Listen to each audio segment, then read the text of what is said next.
All right, one of the first questions that we got was a question around, it was in response to one of the videos I made on nerve hydrodissection. So if you haven't watched that video, you can go back, watch that video first, might give you better context.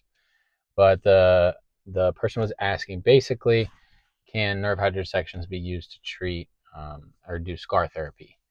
That's a really great question, and it's something that comes up actually a lot in regenerative medicine clinics because when people have a surgery or maybe it's like a knee replacement or whatnot, sometimes the scar itself, rather than like a deeper structure, doesn't heal properly.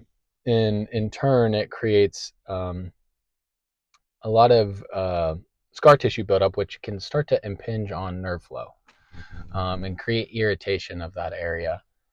And sometimes that pain goes on for years and years and years, and people think it's a deeper structural issue. Whereas a lot of people we see have really, really good success with scar therapy. My traditional understanding of that in our clinics that I've been around in the community is typically we see a roughly 5% dextrose solution being used. So that's pretty similar to like a perineural injection therapy solution. And sometimes there's a little bit of an anesthetic or two added. And usually that lightens the blow. It makes it a little less stingy for the patient because a lot of times those scars are really, they have a lot of adhesions and they can just be really sensitive. So making the, therapy tolerable is important. But usually people have a lot of good success with that.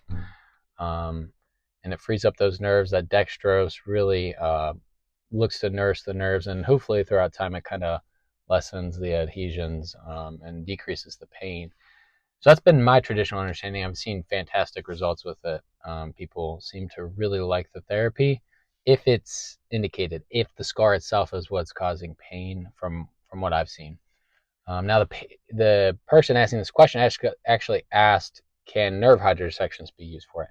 I haven't personally seen a lot of that, but I can see where it would make sense if you have a nerve that's close to scar tissue that's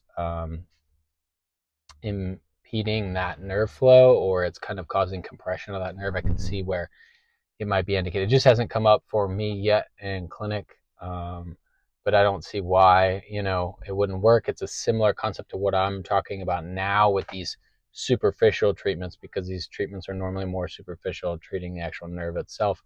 But if there was a nerve impinged, it could make sense that you might actually break the ultrasound out and make sure you're hydrodissecting that nerve. Not something I've done or I've seen anyone do yet, but I wouldn't rule it out because it probably has happened. So.